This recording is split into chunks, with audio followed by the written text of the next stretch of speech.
חינוך הוא תהליך שצריך להיות לכתחילה לטווח ארוך. Oui, nous on aime tout à court terme, on aime voir les résultats rapidement. Il y a des choses, la majorité des choses dans la vie, c'est à long terme. Comme un investissement à long terme, c'est le meilleur. Pareil aussi, l'avdil dans le chinour, c'est un travail qui est à long terme. כבר כאשר הילד בן 2 או 3 שנים צריך לדעת ולקחת בחשבון שכשהילד יהיה בן 14 או 15 הוא יהיה בתקופה קשה מאוד. Quand il a seulement 2 ou 3 ans, il faut déjà prendre en compte à ce moment-là et savoir qu'à 14-15 ans, il va passer des périodes difficiles. Et où c'est qu'on va lui donner les forces pour passer ces périodes-là à 2-3 ans. Donc c'est vraiment long terme, c'est sur des années. כדי לעבור את התקופה של גיל 14 בשלום, הוא צריך להיות קשור עם ההורים שלו ביחס חם. Pour passer la période de 14, 15 ans, 16 ans. Shem Yirachem, comment c'est une période difficile. Shem Yirachem dans cette génération-là. Comment en Shem Yishma, il y a des épreuves. Un jour comme ça, d'un coup, on ne sait pas d'où ça sort. Aval, si jamais il y a un lien qui est chaleureux avec les parents, Kesher Ham, alors dans ce cas-là, il n'y a pas de problème. Il aura les forces pour passer ces épreuves. Imaorim Mityahasim Bitkifo. Ouvre la cigarette là. C'est ma cigarette. Imaorim Mityahasim Bitkifot. Bitkifut el Yeled ben Shnatayim ou 3 ou 4. Si les parents se comportent de manière dure, de manière tkifa, avec un enfant de 2 ou 3 ans, ou 4 ans, si on éduque avec une éducation qui est ferme, comme a priori ce qu'on a nous-mêmes reçu, ou ce que nos parents nous ont reçu. Comme ça c'est à la maison, il faut faire comme ci, celui il fait comme ça, etc. Un chinour qui est ferme, on frappe, on exige de lui plus de ce dont il est capable.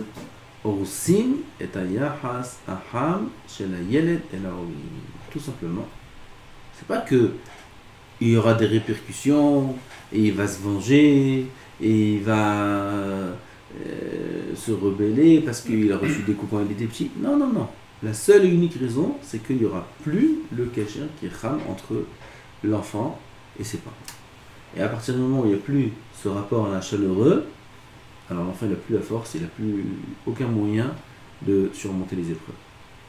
Vous n'avez pas dit avant que un yachas ferme, qu'il faut être ferme avec les...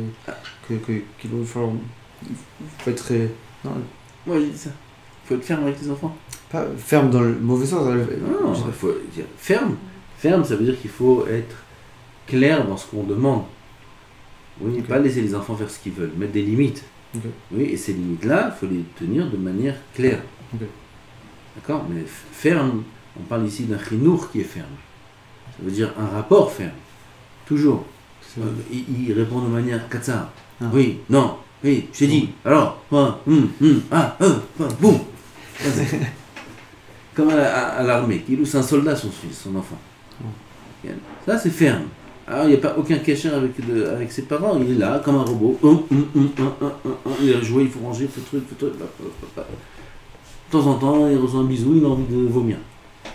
Oui, ça ne l'intéresse pas, ça. Alors, il perd le cachet avec son fils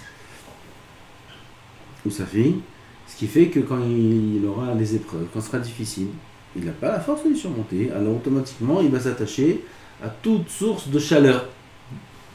Et les sources de chaleur extérieures, barminan, comprenez comment c'est compliqué.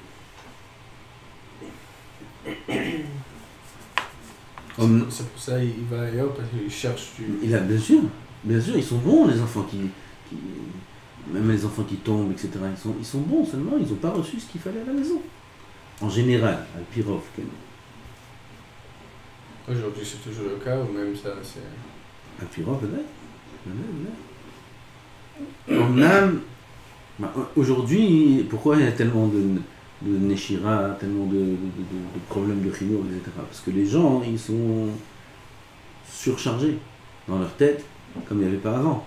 Pas surchargés avec des choses qui sont importantes, oui, ils sont surchargés de choses qui ne sont pas importantes. De messages dans les téléphones, de toutes sortes de choses qu'ils doivent faire. Un homme aujourd'hui doit faire 1 million de choses. On ne sait pas pourquoi, alors qu'avant, il n'y avait rien à faire. Il rentrait du travail, il n'y a rien. Il n'y a pas de téléphone, il n'y a pas d'électricité, il n'y a rien du tout. On rentre du travail, on mange, on dort. On se lève, on travaille, on rentre, on mange, on dort. On étudie un Torah, on fait ci, on fait ça. Aujourd'hui, on est dans un monde où on est constamment préoccupé, surchargé. Il faut faire ça, vas-y, ça. Il y a le parmi de l'autre, il y a le truc, la soirée de mariage, après ci, après, il faut aller là, il faut aller là. Avant, on ne pouvait pas se déplacer loin. Alors quand il y avait quelque chose de loin, ça n'existait pas. Alors on allait où? Que dans ce qu'il y avait dans le quartier. C'est tout, on va dans le quartier, il y a la bar mitzvah du voisin Moshe, il y a le truc du truc, c'est tout ce qu'il y a. Aujourd'hui, on peut se déplacer. Aujourd'hui, on peut aller dans tout Israël. On peut aller en Koutz Laaretz. Et tu es obligé d'aller partout. Un homme, il croit qu'il est obligé d'aller partout. Alors, il ne s'en sort pas.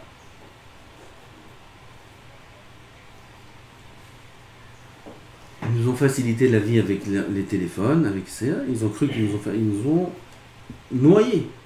Ils nous ont noyés. Avec tout ce qu'il y a aujourd'hui. À l'époque, si quelqu'un devait te parler, il devait t'appeler. Appeler, c'est une procédure. Alors, il n'appelle pas. Il dit, je veux le rencontrer à la synagogue, je lui parlerai. Aujourd'hui, il n'y a pas besoin de t'appeler. Tu envoies un message.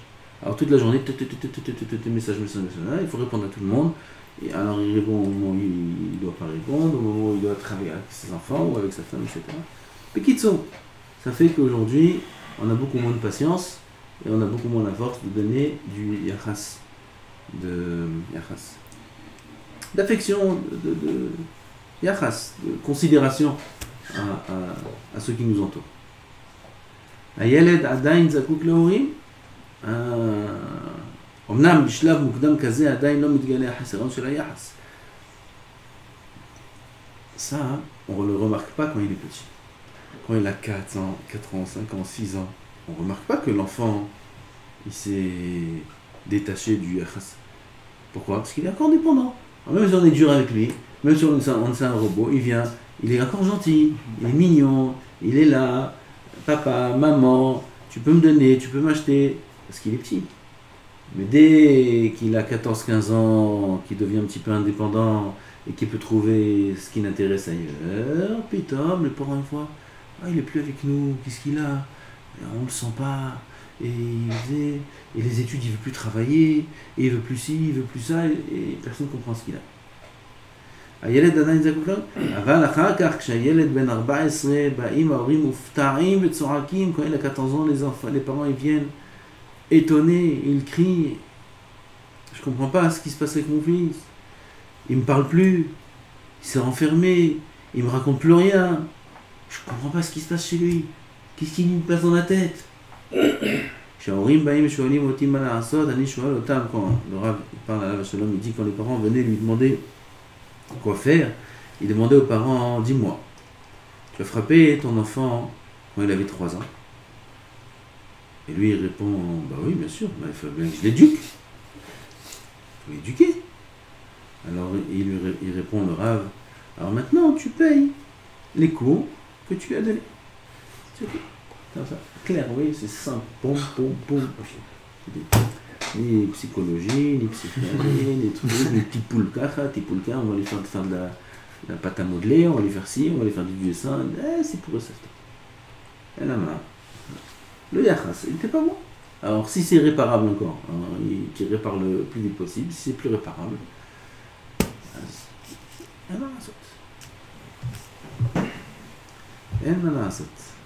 c'est pas réparable ça, oui, le yachas que... Il y a un certain âge.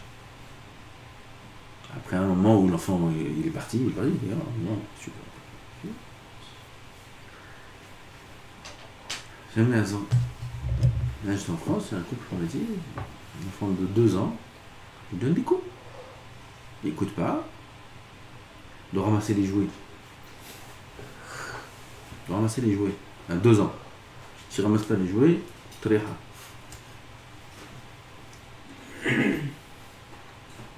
Après, c'est. Ils savent pas, les gens, ils savent pas. Ils voient.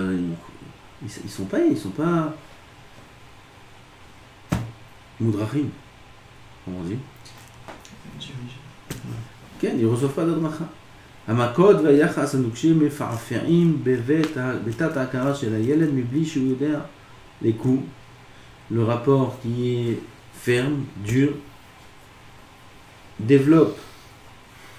מפעפע, ça veut dire, ça se cuit dans le subconscient de l'enfant sans qu'il en soit conscient.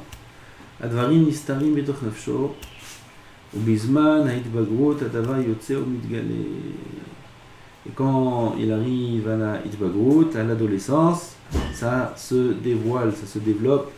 וההורים רואים שאיבדו את היחס של הילד, ils voient פתאום le rapport qu'ils avaient jusqu'à maintenant avec l'enfant, c'est plus le même, il a changé. זה בעיה. בשביל זה צער גדול ובשביל הילד נזק גדול. Pour les parents, c'est un grand tsar, et pour l'enfant, c'est un grand נזק.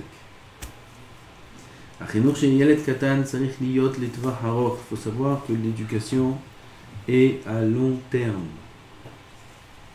Comme on a dit au début, quand il a 3 ans, il faut savoir que maintenant on prépare ses 14-15 ans. ההורים צריכים לבנות יחס חם אל הילד. כך שכאשר יהיה הילד בתקופת הבגרות, שהיא תקופה קשה, היחס החם הזה יעמוד לו ויעזור לו. La seule arme qu'a l'enfant pour surmonter l'adolescence, c'est le rapport chaleureux qu'il a reçu de ses parents. C'est tout. À part ça, rien d'autre. Ni éducation, ni les bonnes manières, ni Torah, שום דבר. לפעמים נדמה שמגיעים לתוצאות יותר טובות באמצעות הנוקשות. À court terme, quelle est la méthode qui marche le mieux? Bon, tout de suite il écoute. C'est plus facile, c'est plus rapide. אבל החכם עיניו בראשו. והורים שיודעים את סוד החינוך ואת חשיבות של הסתכלות טווח ארוך, les parents qui savent le secret du חינוך, qui sont conscients qu'il faut voir à long terme, נזהרים מאוד בגיל הרך, שלא להסתכל רק על התוצאות המיידיות. Il faut très attention dans le jeune âge de l'enfant, comme on a dit, 4 ans, 5 ans, 6 ans, de ne pas chercher les résultats immédiats. De ne pas regarder tout de suite le résultat. Et la main à long terme. Alors parfois ça demande des concessions de la part des parents, parfois ça demande beaucoup de patience, parfois ça demande de faire comme si qu'on n'a pas vu, etc., etc. Alors que d'autres parents qui croient au contraire, il faut éduquer, tout de suite ils cherchent à la loupe ce qu'il fait l'enfant pour essayer de l'attraper dans les mauvaises choses qu'il fait, et l'éduquer, etc. Et l'enfant il s'étouffe. Il étouffe, il ne peut pas. Alors ça casse le rapport qu'il y a avec l'enfant. מצוי מאוד מצב שבו ילד לא שומע בקולי ואני נותן לו כמה סתירות ומיד הוא שומע בקולי. Voilà, très simple. L'enfant il m'écoute pas, ça arrive, il donne un exemple. Okay. Je lui donne quelques claques, boum boum boum, et tout de suite il écoute. ואני מתפאר, tu vois, comment je sais tenir les enfants, voilà l'exemple du חינוך. Voilà comment on éduque les enfants. Vous voyez, tout de suite il écoute.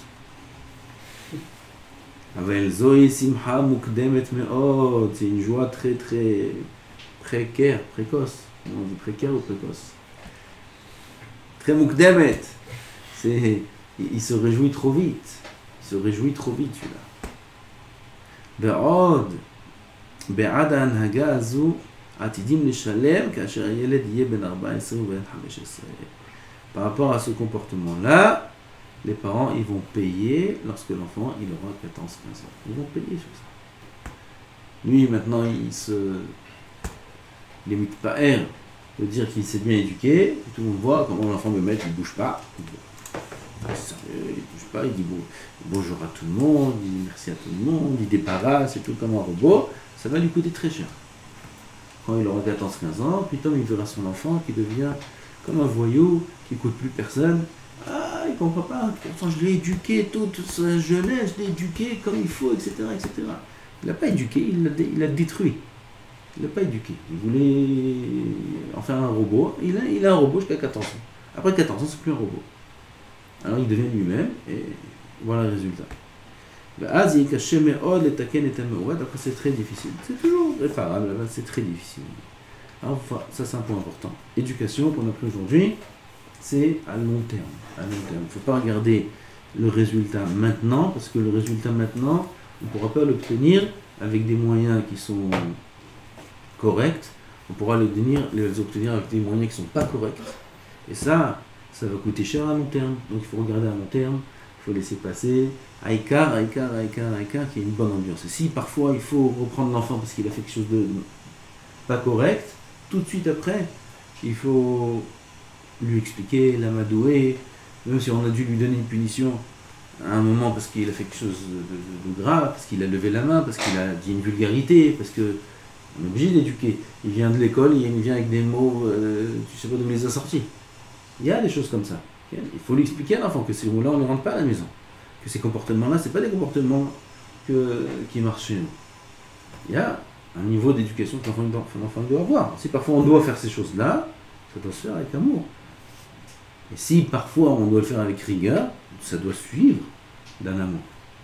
Après, appeler l'enfant, l'embrasser et lui expliquer, tu sais pourquoi je t'ai expliqué ça, tu sais combien je t'aime, tu sais combien c'est important, et si jamais tu continues comme ça, alors chas v'shalom, comme ci, comme ça, et lui expliquer.